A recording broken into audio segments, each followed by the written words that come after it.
जीवित को मृत बता दिया गया, मृत को जीवित बता दिया गया। ये जो लड़ाई है ये राजनीतिक नहीं है, ये कॉन्स्टिट्यूशन की लड़ाई है। 17 तारीख हम बिहार में वोटर अधिकार यात्रा पर निकल गए। क्या इस यात्रा के पीछे की कहानी होगी? तेजस्वी आरजेडी को कितना नुकसान या फायदा होगा? कांग्रेस का संगठन कितना मजबूत होगा अगर बिहार में राहुल गांधी पहुंच रहे हैं तो? महागठबंधन में भी दरार न पड़े और कांग्रेस अपना आधार बढ़ाए। बिहार में इस रणनीति पर वो काम कर रहे हैं। क्यों आपका जनाधार गया है? क्या चुनाव आयोग के विरुद्ध अभियान चलाने से कांग्रेस पार्टी के वोटर वापस आ जाएंगे? कांग्रेस पार्टी जो कभी थी, जिसने 60 साल इस देश पे राज किया, वो थोड़ा मजबूत हो, सकारात्मक ढंग से वो सहयोग करे। जितनी फुर्ती से चुनाव आयोग ने राहुल गांधी से मांग लिया है शपथ पत्र अपने ही डेटा को एनालाइज करने के लिए, उस फुर्ती से तो हमें नहीं सुनाई दिया कि अनुराग ठाकुर को कहा गया कि आप शपथ पत्र दीजिए। राहुल गांधी जी को बिहार की राजनीति और वोटिंग की पैटर्न की रत्ती भर भी, मैं गारंटी के साथ कहता हूं, जानकारी नहीं है। न मौत का सौदागर चला, न चौकीदार चोर है चला। संविधान बदल देंगे इसलिए चल गया कि वो जातिगत समीकरण इस देश में जिस तरीके से हावी है, और वो कुछ समय के लिए कुछ जगहों के वोटर, वो सब जगह के नहीं, बहा के ले गया। नमस्कार, स्वागत आप सभी का। आप देख रहे हैं खबरों के खिलाड़ी। मैं हूं आपके साथ प्रतीक्षा। आज के मेहमानों से परिचय कराती हूं, फिर आपको विषय की ओर ले जाती हूं। रामकृपाल सर हमारे साथ हैं, वरिष्ठ पत्रकार पूर्णिमा त्रिपाठी जी, अनुराग वर्मा जी, विनोद अग्निहोत्री जी, अवधेश कुमार जी और अमर उजाला डिजिटल के संपादक जयदीप कर्णिक जी। राहुल गांधी पिछले कई दिनों से वो सुर्खियों में हैं, चर्चा में हैं। आप मोबाइल खोलिए तो राहुल गांधी की बयान दिखाई पड़ेंगे, आप टीवी खोलिए तो राहुल गांधी के बयान दिखाई पड़ेंगे, आप खबरें देखिए तो राहुल गांधी के बयान दिखाई पड़ेंगे। डेड इकोनॉमिक्स से लेके एसआईआर पर वो लगातार सरकार से सवाल पूछ रहे हैं। कल ही उन्होंने एक वीडियो पोस्ट की जिसमें उन्होंने ये भी कहा कि मरे हुए लोगों के साथ चाय पीने का अलग ही आनंद है, धन्यवाद चुनाव आयोग। सबसे जो कह लीजिए कि एक कटाक्ष के रूप में उन्होंने चुनाव आयोग कहा, यही वो उनकी पहली पोस्ट थी। लगातार वो जिस तरीके से एसआईआर पर, चुनाव आयोग पर हमला किए हुए हैं, ऐसा लगता है कि वो इस प्लानिंग के साथ फिर से कांग्रेस के संगठन को मजबूत करने की कोशिश कर रहे हैं। और इसी एसआईआर को लेकर उन्होंने एक बार फिर एक यात्रा का ऐलान किया है। वो है वोट चोरी की यात्रा, वो है मत अधिकार की यात्रा। इस यात्रा को लेकर वो बिहार जाने वाले हैं। कह रहे हैं कि बिहार में सक्सेसफुल हो जाऊंगा तो देश के हर हिस्से में जाऊंगा। क्या इस यात्रा के पीछे की कहानी होगी? तेजस्वी आरजेडी को कितना नुकसान या फायदा होगा? कांग्रेस का संगठन कितना मजबूत होगा अगर बिहार में राहुल गांधी पहुंच रहे हैं तो? ये और इस तरीके की तमाम बातें आज की चर्चा में होगी। विनोद अग्निहोत्री जी से चर्चा की शुरुआत करूंगी मैं। सर, राहुल गांधी भारत जोड़ो यात्रा, भारत जोड़ो न्याय यात्रा, अब वोट चोरी की यात्रा। भारत जोड़ो यात्रा के बाद नो डाउट कि राहुल की छवि में एक बड़ा अंतर देखा गया। एक स्ट्रैटेजिक प्लानिंग के साथ वो यात्रा शुरू हुई थी। ये जो यात्रा है, ये अभी तो फिलहाल चूंकि बिहार में चुनाव है इसलिए उन्होंने एसआईआर के हिसाब से ये यात्रा शुरू की। क्या आप कांग्रेस की संगठन की मजबूती के लिहाज से इस यात्रा को देखते हैं, और राहुल और तेजस्वी के टर्म्स में इस यात्रा को कैसे देखते हैं? कहीं ऐसा तो नहीं कि तेजस्वी को नुकसान होगा अगर राहुल बिहार में इस तरीके की यात्रा करेंगे? नहीं, तेजस्वी खुद शामिल हो रहे हैं उस यात्रा में, और मुझे नहीं लगता तेजस्वी को नुकसान होगा, क्योंकि वहाँ कांग्रेस गठबंधन में चुनाव लड़ेगी। तो इस यात्रा का जो भी राजनीतिक लाभ होगा दोनों को ही होगा, जो होगा जैसा भी होगा। कितना होगा ये तो यात्रा के बाद और चुनाव के बाद पता लगेगा। क्योंकि भारत जोड़ो यात्रा से राहुल गांधी को, कांग्रेस को लाभ हुआ। कर्नाटक में कांग्रेस सरकार उसके तुरंत बाद बनी, फिर तेलंगाना में बनी, और उसके बाद लोकसभा चुनाव में भी कांग्रेस का परफॉर्मेंस 53 सीटों से 99 सीटों तक पहुँचा। तो कहीं ना कहीं उस यात्रा के दौरान जो कवायद हुई उसका लाभ मिला। तो अब यात्रा करने पर राहुल गांधी को बड़ा भरोसा हो गया है, इसीलिए वो बिहार जोड़ो यात्रा, बिहार में मताधिकार यात्रा निकाल रहे हैं। दरअसल मुझे लगता है कि जिस तरह लोकसभा चुनाव से पहले राहुल गांधी ने एक नैरेटिव किया था संविधान खतरे में है, और वो संविधान खतरे का जो नैरेटिव था वो उत्तर प्रदेश में चला, काम कर गया, महाराष्ट्र में चला, राजस्थान में चला, जहाँ जहाँ मतलब कांग्रेस को फायदा हुआ वहाँ वो संविधान नैरेटिव काफ़ी चला, और सामाजिक समीकरण बदलने में उसका बड़ा योगदान रहा। खासकर दलित वोट जिस तरह से इंडिया गठबंधन की तरफ गए उत्तर प्रदेश में, हालांकि बिहार में नहीं चला वो उतना, बिहार में, उड़ीसा में नहीं चला। तो लेकिन उनको लगता है कि जो कांग्रेस की सीटें बढ़ी और विपक्ष की जो ताकत बढ़ी और सत्ता पक्ष की ताकत कमजोर हुई, कम हुई, उसके पीछे उस नैरेटिव का बड़ा योगदान है। और ये बीजेपी भी कहती है, वो कहती है फॉल्स नैरेटिव बढ़ा गया और उसका लोग भ्रमित हो गए। बीजेपी मानती है कि उस नैरेटिव की वजह से उसको नुकसान हिंदी हुआ। बेल्ट को नुकसान हुआ। कुछ वैसा ही नैरेटिव, एक तरह से ये संविधान का जो मुद्दा राहुल गांधी लगातार उठा रहे हैं, अभी भी उसको छोड़ा नहीं है। वो हाथ में लाल किताब संविधान के लेके ही बात करते हैं और बिहार में और तमाम राज्यों में उनके सम्मेलन भी हो रहे हैं। जाति जनगणना भी उसका एक हिस्सा है। जाति जनगणना में भी उनको कामयाबी ये मिली कि सरकार मान गई। जो सरकार पहले बिल्कुल उसके खिलाफ थी और कहती थी कि ये तो पाप है और गुनाह है, अर्बन नक्सलों का एजेंडा है, लेकिन सरकार ने स्वीकार कर लिया जाति जनगणना को।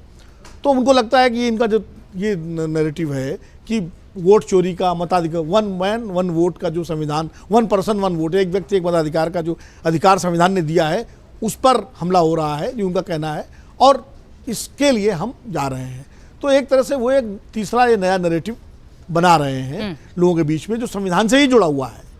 और इसीलिए उन्होंने इसको बिहार में, इसका पहला परीक्षण बिहार में ही होगा, क्योंकि एसआईआर बिहार में हो रहा है और एसआईआर के बाद ही चुनाव होंगे वहाँ पर।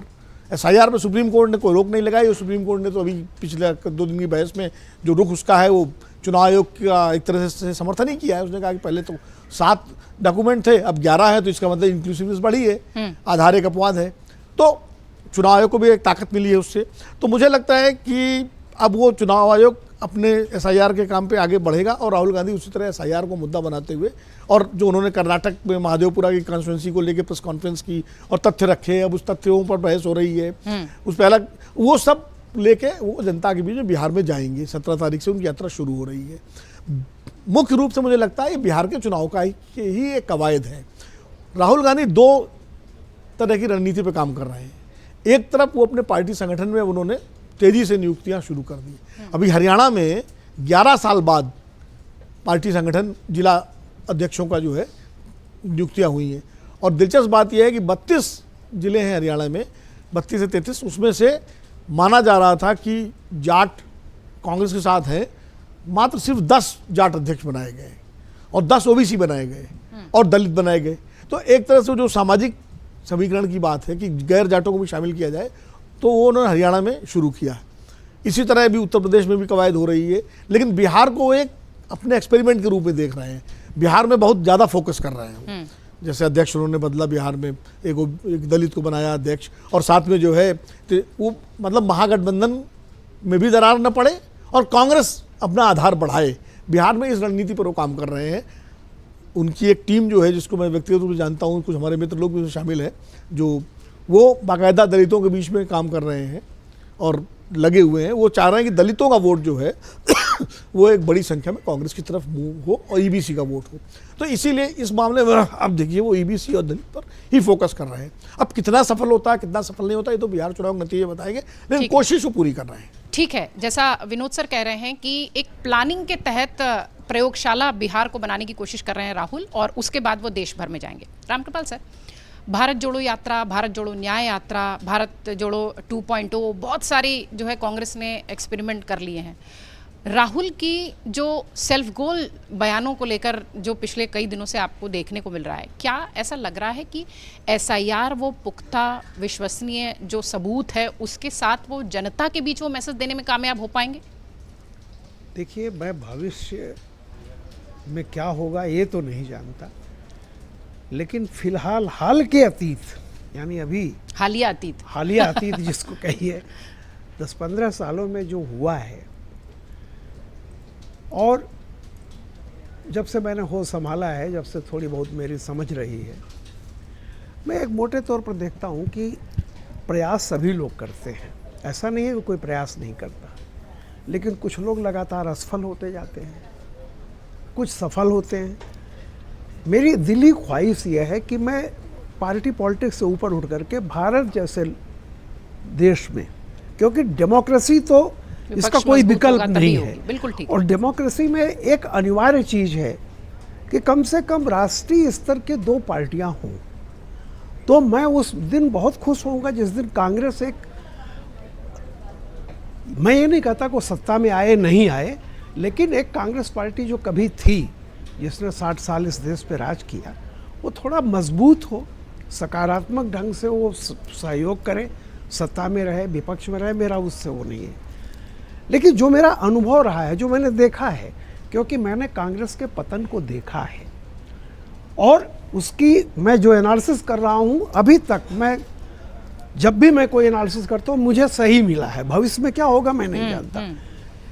मैं एक छोटी सी चीज़ जानता हूँ, राजनीति में हमेशा अगर आप बदलाव चाहते हैं तो एक पॉजिटिव नैरेटिव के साथ आइए। मैं आपको उदाहरण दे रहा हूँ, 69 में कांग्रेस का बंटवारा होता है, कांग्रेस आई, कांग्रेस हो, इंदिरा गांधी अकेली निकली थी पंडित कमलापत त्रिपाठी के साथ, बाकी पूरी जो कांग्रेस थी, निजलिंगप्पा, मुरारजी देसाई, सब एक तरफ, सारे एक तरफ थे। कांग्रेस ओ और कांग्रेस आई, ये बना था। इंदिरा गांधी ने घूम घूम करके कांग्रेसियों को आलोचना नहीं की, उन्होंने एक नारा दिया, पॉजिटिव प्रचार, गरीबी हटाओ, बैंकों का राष्ट्रीयकरण। गरीबी हटाने के लिए हम क्या करेंगे? बैंकों का राष्ट्रीयकरण और प्रीवी पर्स की समाप्ति, एक उन्होंने दिया। उसके बाद आप देखिए इंदिरा गांधी आई, सफल रही, लेकिन 74 में जेपी ने नारा दिया, शुरू हो गए संपूर्ण क्रांति। अब नारा है भावी इतिहास हमारा है। अब देखिए जो बड़े बदलाव हुए हैं, उसके बाद अगर आप देखेंगे जेपी मूवमेंट हुआ, सब कुछ वो हुआ। फिर उसके बाद इसी देश में एक वो शुरू होता है, मंदिर यहीं बनाएंगे, अच्छे दिन आएंगे।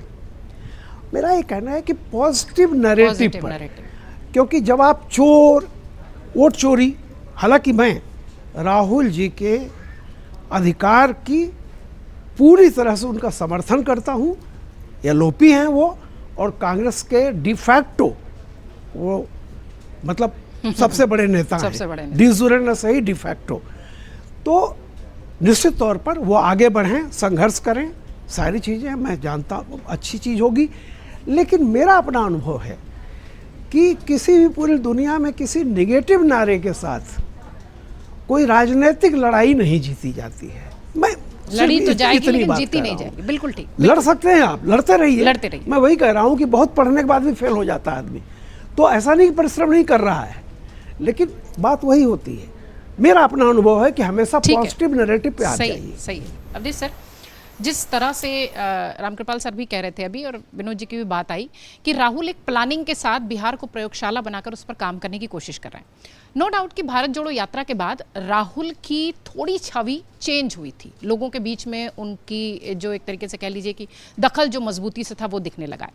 अब ये लगातार एसआईआर, चुनाव आयोग, और इसके पहले वोटिंग मशीन थी और अब वोटर लिस्ट आ गई, तो क्या जो उनके वोटर्स हैं अपने, उनमें वो मैसेज दे पाएंगे और फिर से वो भारत जोड़ो यात्रा के बाद वाली कोई इमेज से निकल पाएंगे? जैसे सर भी कह रहे हैं कि वो नेगेटिव जो एजेंडा है वो लेकर चलते हैं, चोर बताएंगे, चौकीदार चोर बताएंगे, कुछ भी उनका अपना होता है।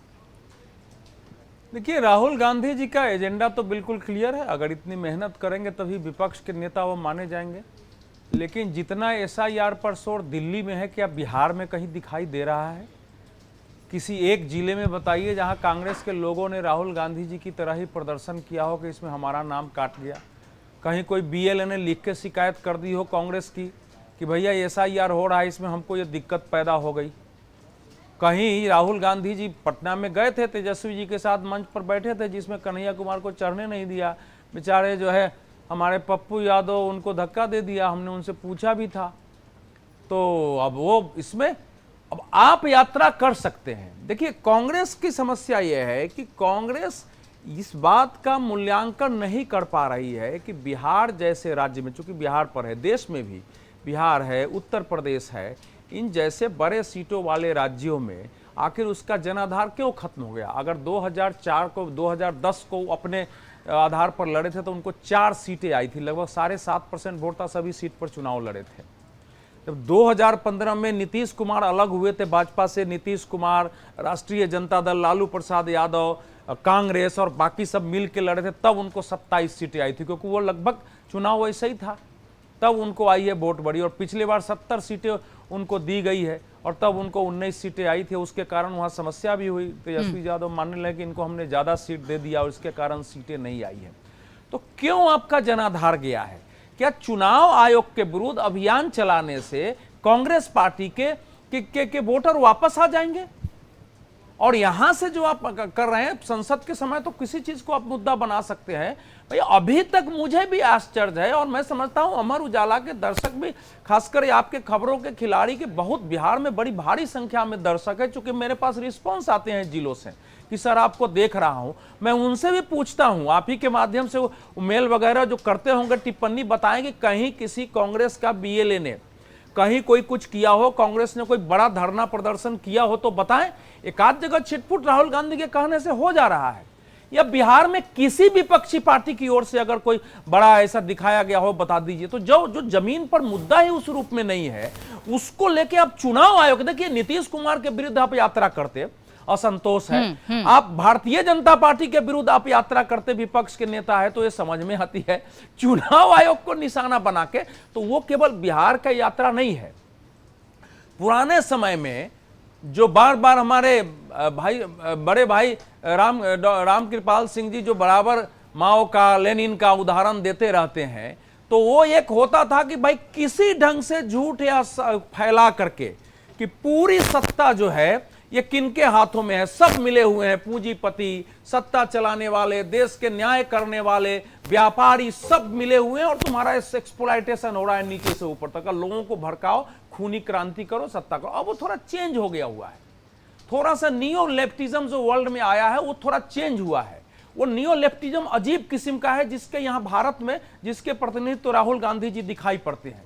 ये नियो लेफ्टिज्म इस समय ये है उसकी सोच कि भारत में कुछ बांग्लादेश जैसा हो जाए तो शायद बिहार से ही हो जाए, भारत में कुछ श्रीलंका जैसा हो जाए, भारत में कुछ जो है अरब स्प्रिंग जैसा हो जाए, ऐसे करके और इसको पलटो कि चुनाव आयोग भी गलत। क्योंकि अब जब वो उनकी यात्रा चलेगी उस बीच में सुप्रीम कोर्ट की अगर सुनवाई होती रही तो सुप्रीम कोर्ट की टिप्पणियां दो सुनवाई में क्या आई है कि भाई पहले तो आपके पास 7 ऑप्शन थे, अब तो 11 विकल्प दे रहा है, तो पहले से ज्यादा ये है और चुनाव आयोग का अधिकार है।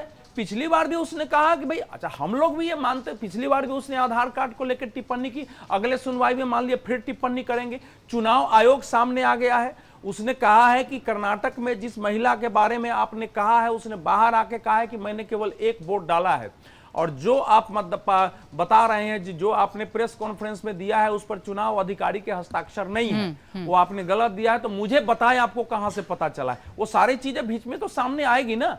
अब चुनाव आयोग पहले नहीं बोलता था, अब तो आ रहा है कि भैया शपथ पत्र दीजिए। तो राहुल गांधी जी अब जाएंगे, वो यात्रा करेंगे तो चूंकि इस समय आरजेडी एक ताकत है, उसके बाद कम्युनिस्ट पार्टियां हैं, जहां से वो शुरू कर रहे हैं वो सीपीआईएमएल का क्षेत्र है, तो वहां से तो भीड़ तो दिखेगी ना भाई, पुरुष महिलाओं सबकी सीपीआई में। रोहतास और सासाराम आरा का जो एरिया है, ये पूरा सोनभद्र का इलाका, ये क्षेत्र है सीपीआईएमएल का मूल क्षेत्र है, बीजेपी है, कांग्रेस तो वहां कहीं है नहीं, तो वो उस क्षेत्र है, तो वहां से वो यात्रा शुरू कर रहे हैं। फिर आरा में स्टेडियम में भाषण देना है उनको, पटना में समाप्त होना है। सबसे ज्यादा एसआईआर में लोगों को लग रहा था कि शायद सीमांचल से नाम कटेगा, पटना जिला से सबसे ज्यादा नाम कटे हैं, उसके बाद मधुबनी से नाम कटा है। तो अब पटना में कितने लोग सड़क पर आएंगे? इसलिए मेरा मानना है कि राहुल गांधी जी एक अलग एजेंडे से चल रहे हैं, वो नियो लेफ्टिज्म का एजेंडा है, नौ वामवाद का। उससे जरा बिहार के लोगों को भी सतर्क रहने की जरूरत है, और जो कांग्रेस पार्टी में भी जो परंपरागत कांग्रेसी हैं उनको भी सतर्क रहने की जरूरत है कि भैया बिहार में कम से कम ऐसा ना हो जाए कि इस झूठ सच से महाराष्ट्र कर्नाटक ने झेल लिया, बिहार में ऐसा ना हो जाए कि सेंसिटिव प्लेस से कुछ दूसरी समस्याएं वहां खड़ी हो जाए। बिहार के वोटर्स बहुत स्मार्ट होते हैं सर। नहीं, ये वोटर्स नहीं, जनता का भी इसमें नॉर्मल प्रश्न भी है। मैं एसआईआर पर कोई आपसे टिप्पणी नहीं चाहती, मैं चाहती हूँ कि ये जो सतही लेवल के जो उनके स्टेटमेंट्स होते हैं, या यूँ कह दें कि मेरी जान को खतरा है, एसआईआर, कल उन्होंने पोस्ट डाल दी कि मरे हुए लोगों के साथ मैं चाय पी रहा हूँ, इस तरीके की चीज़ें, क्या कांग्रेस के संगठन को, कांग्रेस को ग्राउंड लेवल पर मजबूत करने के लिए एक मजबूत नेतृत्व की ज़रूरत थी जो राहुल मिस कर रहे हैं?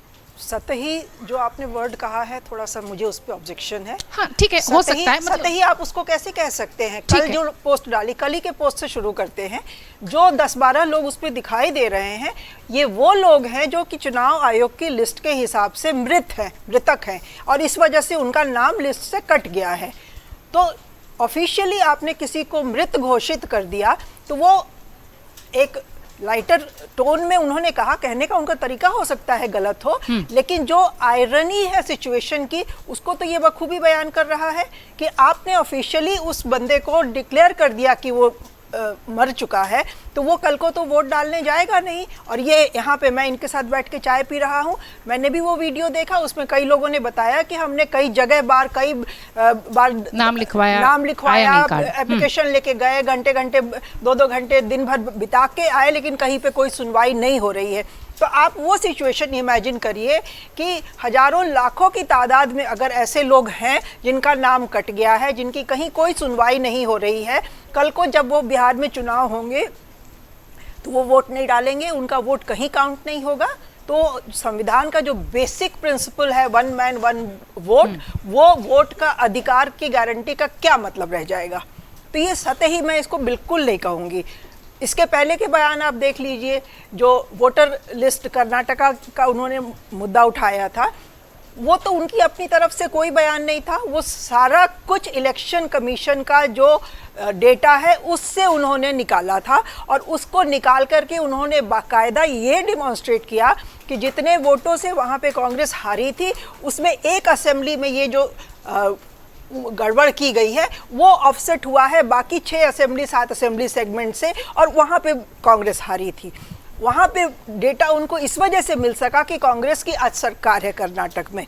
ऐसी गड़बड़ियाँ हो सकता है और जगह पे हुई हों, लेकिन चूंकि वहाँ बीजेपी की सरकारें हैं तो कहीं का कोई डेटा इन्हें मिलेगा नहीं। राहुल की प्लानिंग, शपथ पत्र देने की बात आपने की, अनुराग ठाकुर ने भी बड़े सारे आरोप लगाए हैं। आप अनुराग ठाकुर से मांगिए शपथ पत्र, जितनी फुर्ती से चुनाव आयोग ने राहुल गांधी से मांग लिया है शपथ पत्र अपने ही डेटा को एनालाइज करने के लिए, उस फुर्ती से तो हमें नहीं सुनाई दिया कि अनुराग ठाकुर को कहा गया कि आप शपथ पत्र दीजिए और एक दिन के अंदर, चलो मान लो 2 दिन 3 दिन, अनुराग ठाकुर को इतने सारे लोकसभा सीटों की डिटेल कैसे मिल गई।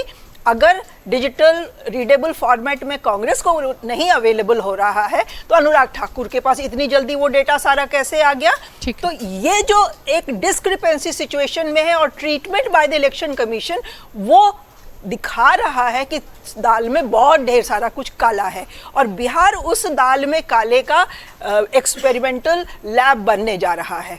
जो 62 लाख लोग हैं, कल को वो 62 लाख लोग अगर चुनाव में नहीं पार्टिसिपेट कर पाते हैं तो एक तरह से उनको उनके वोट के अधिकार से महरूम कर दिया गया, उनका वोट का अधिकार छीन लिया गया, डकैती डाल दी गई उस पर। तो जो सरकार बनेगी उसकी क्रेडिबिलिटी सस्पेक्ट होगी, ये बिल्कुल आम धारणा है। और इस चीज को लेके राहुल गांधी सीधी सीधी बातों में, जिस तरह से वो नॉर्मली सीधी ही बातें करते हैं, ज़्यादा ही ब्लंट हो जाते हैं कभी कभी, लोगों के बीच जाएंगे तो लोगों को ये समझ में आएगा। आप ये बताइए, जितने भी केसेस अभी तक साइट हुए हैं वो सारे राघोपुर के, या राघोपुर राबड़ी देवी की कॉन्स्टिट्यूएंसी हुआ करती है या तेजस्वी की कॉन्स्टिट्यूएंसी के ही लोग क्यों हैं? हमें उन कॉन्स्टिट्यूएंसी से क्यों नहीं मिल रहा है जहां से कि बीजेपी एमएलए जीत के आए हुए हैं? तो कहीं ना कहीं दाल में बहुत ढेर सारा कुछ काला है, ये इस एसआईआर से बहुत अच्छे से क्लियर हो रहा है।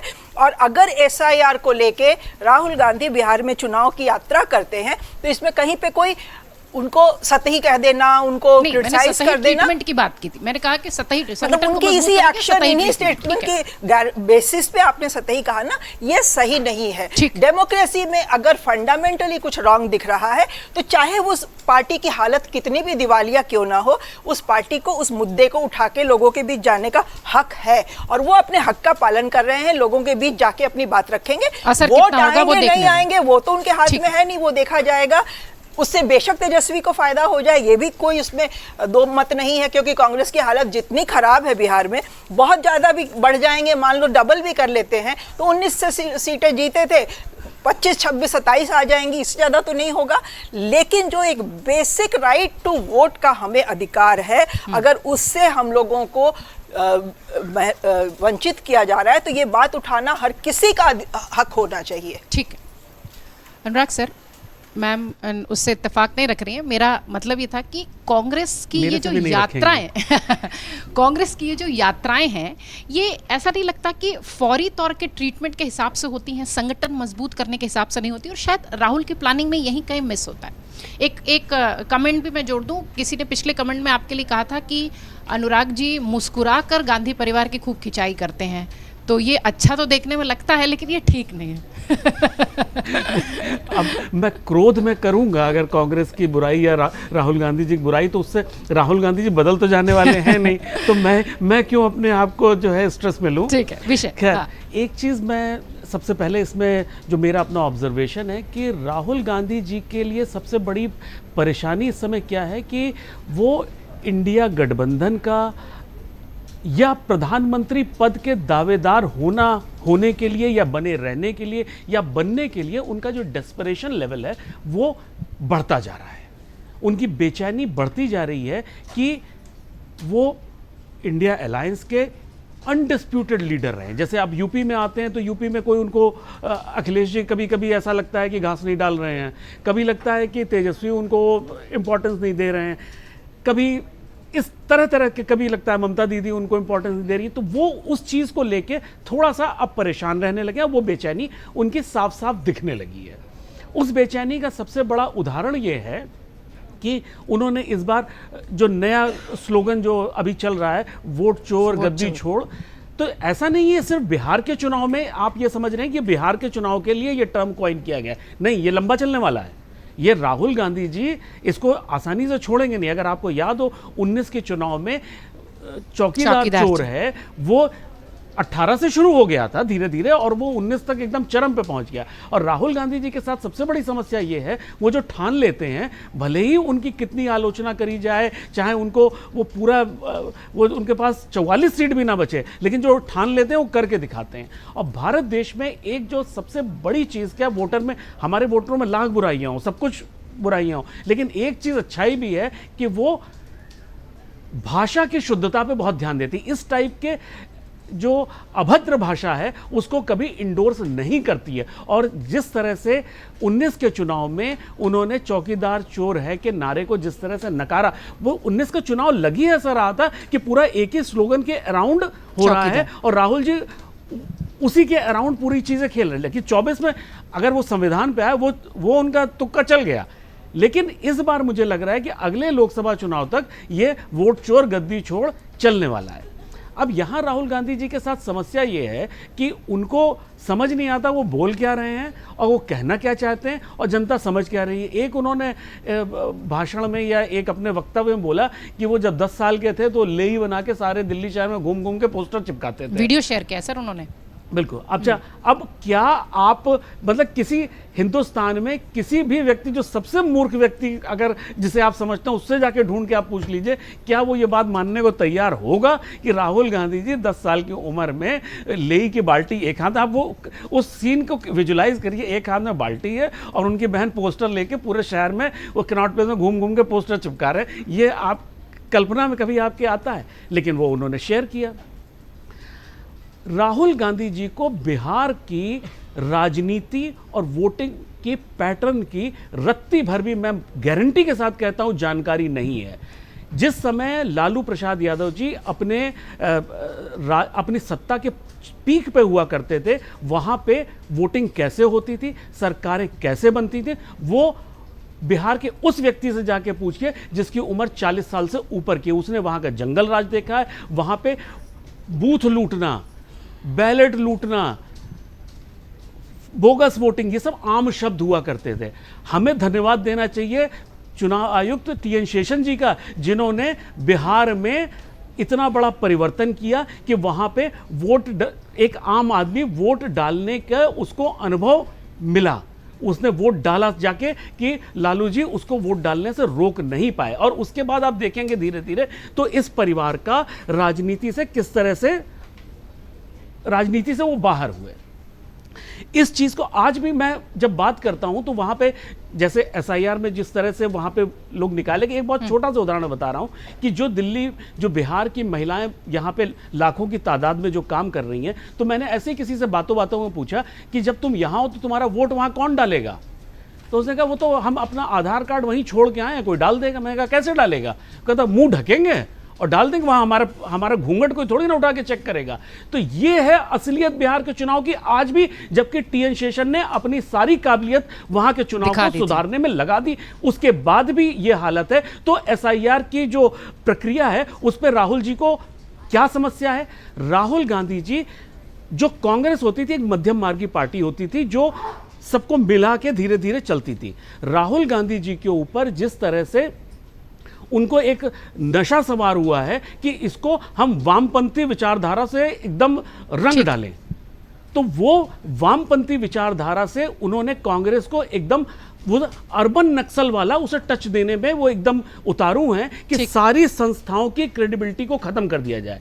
क्या ये जिस तरह से चुनाव आयोग पे जिस तरह से आरोप लगाते जा रहे हैं, अगर ये अपनी चाल में सफल हुए तो आज से 5 साल बाद जब चुनाव 4 साल बाद होने चलेगा, क्या हमें और आपको चुनाव आयोग की पारदर्शिता पे हमारे विश्वसनीयता पे तो जिस तरह से वो चल रहे हैं, वो चाहते हैं सारे इंस्टीट्यूशन की क्रेडिबिलिटी खत्म हो जाए। ठीक, जैसा कि अनुराग जी भी कह रहे हैं और पूर्णिमा जी मेरी बात से इत्तेफाक नहीं रखती, मैंने कहा कि एक चेंज जो संगठन को मजबूती के साथ देने की आवश्यकता है, उस पे ये छोटी छोटी चीज़ें शायद काम नहीं करेंगी। भारत जोड़ो यात्रा, भारत जोड़ो न्याय यात्रा और अब वोट चोरी वाली यात्रा, क्या लग रहा है कि राहुल की स्ट्रैटेजिक प्लानिंग संगठन को बिहार में मजबूत कर पाएगी? क्योंकि सबसे ज़्यादा दिक्कत तो वही है कि संगठन लेवल की मजबूती जो है वो बहुत ज़रूरी है पार्टी के लिए। ऐसा प्रतीक्षा कि जैसे वोट देना हर मतदाता का अधिकार है, वैसे ही राजनीति में विरोध करना, मुद्दे उठाना, कोई सी भी यात्रा निकालना, अपने तरीके से अपने मतदाताओं तक पहुंचने की कोशिश करना, ये हर राजनीतिज्ञ का अधिकार है। वो किस तरीके से पहुंचना चाहता है, ये रास्ता उसी को चुनना पड़ेगा। कई सारे रास्ते बदलने के बाद भी जब मंजिल नहीं मिलती है ना, तो आदमी क्या कर सकता है? रास्ते ही बदल सकता है। मंजिल तो उसकी वही है, सत्ता। एक ऐसा रास्ता था जिस पर चलते हुए थोड़ी सफलता मिली, संविधान बदल देंगे, लेकिन वो अगले चुनावों में सब फेल हो गया। उस रास्ते पे भी उनको पत्थर, स्पीड ब्रेकर नजर आने लगे, तो फिर अब रास्ता बदल लिया। मैं इस बात से पूरी तरह सहमत हूं कि केवल नकारात्मक प्रचार करके कभी भी भारत का वोटर बहुत ज़्यादा प्रभावित नहीं किया जा सकता। वो सकारात्मकता देखता है, कौन अच्छी बात कर रहा है ये देखता है। न मौत का सौदागर चला, न चौकीदार चोर है चला। संविधान बदल देंगे इसलिए चल गया कि वो जातिगत समीकरण इस देश में जिस तरीके से हावी है, और वो कुछ समय के लिए कुछ जगहों के वोटर, वो सब जगह के नहीं, बहा के ले गया। ये बात सही है कि ख़ास तौर पर बिहार में जिस तरह के चुनावी समीकरण हैं, वहाँ पर तो बहुत अलग तरीके मुद्दे उठाने की आवश्यकता है। लेकिन अगर किसी ने कांग्रेस को ये सलाह दी है, इनको 2 विभागों में विभाजित कर देते हैं कि अगर वाकई वोटर लिस्ट में बहुत बड़ी गड़बड़ी है, वोटर इस तरह से छांटे जा सकना संभव है कि ये भाजपा का वोटर है, ये कांग्रेस का वोटर है, कांग्रेस वाले को हटा दो, केवल भाजपा वाले को लिस्ट में रख लो, कितना संभव है, कितना व्यावहारिक है, पता नहीं। अगर ऐसा हो रहा है तो निश्चित ही देश के साथ बहुत गलत हो रहा है, बिहार के साथ क्या पूरे देश के साथ गलत हो रहा है। और ऐसा हो रहा है तो उदाहरणों के साथ साबित किए जाने की ज़रूरत है, उदाहरण सामने लाने की ज़रूरत है, ऐसे मतदाताओं को सामने लाने की ज़रूरत है जिनको वोट देने का अधिकार था और षड्यंत्रपूर्वक उसको हटा दिया गया। त्रुटि देखिए, देश में जो आंसर शीट्स पड़ी हुई मिल जाती हैं, आधार कार्ड बंडल के बंडल मिल जाते हैं, पासपोर्ट नकली बन जाते हैं, गैंगस्टरों के पासपोर्ट बन जाते हैं, वो प्रक्रियागत खामियां भी हैं, मानवीय त्रुटियां भी है और भ्रष्टाचार भी है। इन सबके मिले जुले संगम से कुछ हो रहा है। लेकिन संस्थागत स्तर पर अगर ऐसा कुछ हो रहा है तो ये बहुत गंभीर आरोप है, और इन गंभीर आरोपों को साबित करने के लिए जिस गंभीरता की आवश्यकता है वो दिखाई देनी चाहिए। इसलिए उस संदर्भ में अगर सतही है तो आप 2 बातों को शायद जोड़ रही है। एक तो कांग्रेस के संगठन को मजबूत करने की आवश्यकता, वो बिहार ही नहीं पूरे देश में है। जो पार्टी सबसे बड़ी थी इतने साल, वो सब पुरानी बातें हो चुकी है। वहाँ पर अब कुछ जाके जैसे जिलों में बदले गए हैं पदाधिकारी वगैरह, तो ये बहुत शुभ संकेत है। संगठन मजबूत होगा तो आप जो विरोध कर रहे हैं उसको मजबूती मिलेगी। दिक्कत आपके विरोध से नहीं है। अगर कुछ गलत हो रहा है, रामकृपाल जी बिल्कुल सही कह रहे हैं, इस देश में सबसे महत्वपूर्ण आवश्यकता है लोकतंत्र की, क्योंकि उसका कोई विकल्प नहीं है। हम नहीं चाहेंगे कि हम किसी भी अन्य शासन चलाने की प्रक्रिया को चुने। उन सबकी खामियों को हम देख चुके हैं, इसलिए हमारे संविधान निर्माताओं ने भी हमें ये लोकतंत्र दिया है। और हम अगर 77 सालों बाद तमाम विरोधाभासों के बीच से भी मजबूत होकर निकले तो सिर्फ इस लोकतंत्र की ताकत से। लेकिन इसमें अगर विपक्ष कमजोर होगा तो लोकतंत्र भी कमजोर ही होगा, मजबूत नहीं हो पाएगा। अब उस विपक्ष को मजबूती देने के लिए सही मुद्दे चुनाव करना विपक्ष को आना चाहिए ना। वो जनता भी नहीं सिखाएगी, तो सत्ता पक्ष तो आनंद ही लेगा उस चीज़ का। और दूसरा, हो सकता है आप मजबूत मुद्दा उठा रहे हो, लेकिन आपके पास संगठन की वो ताकत ही नहीं है कि मजबूती से देश के लोगों तक पहुंच जाए। ये बात मैं जितना देख पाया हूं, मेरा अनुभव सीमित हो सकता है। भारत में नकारात्मक प्रचार या किसी को गिरा देने की बात कभी भी काम नहीं आती। रामकृपाल जी ने बहुत सुंदर उदाहरण दिया कि अपने भीतर के इतने बड़े विरोध को झेलने के बाद भी इंदिरा गांधी ने उनके खिलाफ मुहिम नहीं छेड़ी। उन्होंने दूसरी एक लाइन खींच दी कि गरीबी हटा दो, प्री वीपर्स हटा दो, मैं मैंगो करा, तो उन्होंने देश का पूरा ध्यान, मुद्दा, फोकस ही शिफ्ट कर दिया। ये देश वैसे ही चलता है। कुछ वाकई गलत भी हो और आप उसको लगातार गलत बोलेंगे, एक बार बोलना ठीक है कि यहाँ गड्ढा है, यहाँ कीचड़ है, यहाँ गंदगी है, लेकिन आप लगातार जब बोलेंगे तो देश वाले, हाँ हो गया ना भाई, तू इसको कैसे सुधारेगा, तू नई सड़क कैसे बनाएगा, तू नया काम क्या करेगा, वो बता दे। तो मुझे लगता है कि नकारात्मक प्रचार को बहुत आगे ले जाने से बचना चाहिए, लेकिन ये मेरा सुझाव हो सकता है, मेरी राय हो सकती है। ये तो कांग्रेस पार्टी, संगठन और उसके अभी जो करता धरता है राहुल गांधी, उनको तय करना है। वो कई यात्राएं निकाल के प्रयोग कर चुके हैं। मैंने कहा ना कि जब आपको लगता है कि इस रास्ते से मैं अपनी मंजिल पर नहीं पहुंच पा रहा हूं तो मैं रास्ता बदलूंगा, या तो मुझे ये तय हो कि यही रास्ता सही है। गांधी जी ने तय कर लिया कि मैं इसी रास्ते पर चलूंगा, चाहे दुनिया मेरी आलोचना करी, मैं एक धोती और एक लाठी लेकर इसी मार्ग से, चाहे मेरी आज तक भी आलोचना हो रही है उनके चले जाने के बाद भी, पर उस व्यक्ति ने तय कर लिया मेरा मार्ग तो यही है। आचार्य विनोबा ने तय कर लिया मेरा मार्ग। या तो आपके अंदर स्वाध्याय की, संकल्प की, अध्ययन की धारा को और भारत को समझने की उतनी गहरी शक्ति हो कि आप कह दो कि चाहे मेरे को सत्ता न मिले, चाहे मैं पूरी तरह सड़क पे आ जाऊं, मेरा रास्ता तो यही है। और जब आप पर स्वयं पर विश्वास नहीं होगा, रास्ते पर विश्वास नहीं होगा और सत्ता ही एकमात्र लक्ष्य होगी, तो आप रास्ते बदल बदल के जब जाओगे ना, तो आपकी स्वयं की प्रतिष्ठा में और भरोसे में भी कमी आती है। बिल्कुल ठीक है। और शायद जी प्लीज, संगठन की बात क्योंकि आपने की है और संगठन को मजबूत करने के लिए राहुल गांधी को क्या करना चाहिए, मुझे लगता है प्रतीक्षा, संगठन कभी भी कांग्रेस की ताकत नहीं रही है। हमेशा जब कांग्रेस सत्ता में आती है तो संगठन उसका मजबूत होता है। कांग्रेस का संगठन इतना डाइवर्स है, कैडर बेस्ड नहीं है, वो इतना डाइवर्स है, वो समाज के इतने बड़े तबके को लेके बनता है कि वो जो सत्ता का जो चुंबक होता है वो उनको खींच लेता है। और मुझे लगता है कि सत्ता में एक बार जब कांग्रेस आ जाती है तो उसकी संगठन की जो एक परिकल्पना होती है वो थोड़ी बहुत दिखाई दे जाती है। कांग्रेस का संगठन अब कभी भी बहुत मजबूत नहीं रहा है। ये हमने पिछले जब से सोनिया गांधी का उदय हुआ राजनीति में तब से देखा है। 2004 से लेके अभी तक देख लीजिए, कांग्रेस का प्लस पॉइंट संगठन कभी नहीं रहा है। वो विचारधारा की लड़ाई रही है, लोग जुड़ते चले जाते हैं और सत्ता में आने के बाद लगता है एक सेम्बलेंस ऑफ संगठन हो जाता है। एक चीज और जी, अभी शायद अनुराग जी ने कहा कि जो लालू यादव के जमाने में बूथ कैप्चर और जो बूथ लूटने वाला घटना था, उसी के बाद जनता ने उनको पॉलिटिक्स से बाहर कर दिया, राजनीति से वो परिवार बाहर हो गया। भूल रहे हैं अनुराग जी, सबसे बड़ी पार्टी आरजेडी थी पिछले चुनाव में, बीजेपी उससे एक सीट पीछे थी।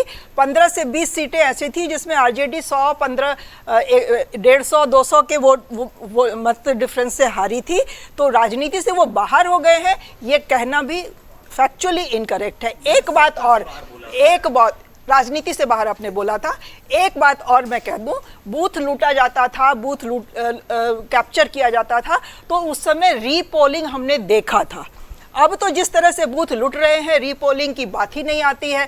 किस बूथ पे कितने वोट पड़े ये किसी को पता ही नहीं चलता है। 12 दिन के बाद आपको एक्चुअल नंबर ऑफ वोटर्स वहां दिखाई देते हैं। तो बूथ लूटने का तरीका बदल गया है और जो हमारे सामने आता नहीं है। ठीक है, ये वैसे ये चिंता का विषय। पूर्णिमा जी ने एक सेकंड को मैं सिर्फ 1 मिनट लूंगा। जो पूर्णिमा जी ने एक बात बोली कि ये पार्टी कैडर बेस्ड पार्टी नहीं है, वो जब सत्ता में आती है तो जो है उसका संगठन बन जाता है, लोग जुड़ जाते हैं, और जब सत्ता से बाहर जाते हैं तो उठ जाते हैं। ये निहायत ही दुर्भाग्यपूर्ण स्थिति है जो राजनीति, जो मतलब आप ये कहना चाह रही है कि एक परिवार जब वो जाके कुर्सी पे बैठ जाता है तो सब उसकी वाहवाह करने लगते हैं, जब वो परिवार सत्ता में नहीं होता है तो सारी पार्टी टूट जाती है। ये तो हमारी आज की राजनीति की सच्चाई है, वो मेरे आपके कहने से नहीं बदलेगी। तो अच्छा ठीक सुझाव दे रहे हैं कांग्रेस को, आपको क्या सुझाव दीजिए, यू आर मोस्ट वेलकम। जो सुझाव है कांग्रेस उसी पर चलना चाहिए। ठीक है, शानदार पैनल, शानदार चर्चा। राहुल गांधी की एक और यात्रा शुरू हो रही है, देखना है कि वो जो भीड़ है वो वोट में तब्दील होती है या नहीं। बिहार पर वो प्रयोगशाला के तौर पर ये एक्सपेरिमेंट करने जा रहे हैं और अब वोट बचाओ यात्रा, मताधिकार बचाओ यात्रा, इस तरीके की बातें जो वो कह रहे हैं, उससे संगठन और राहुल गांधी की छवि में कैसा असर होगा, ये आने वाला वक्त बताएगा। बहुत शुक्रिया। बिहार चुनाव पर हम पूरी तैयारी के साथ हर एक खबर आप तक पहुंचा रहे हैं। बिहार चुनाव की हर खबर आपको सिर्फ मिलेगी अमर उजाला पर। तमाम मेहमानों का भी शुक्रिया, आप सबका भी बहुत शुक्रिया।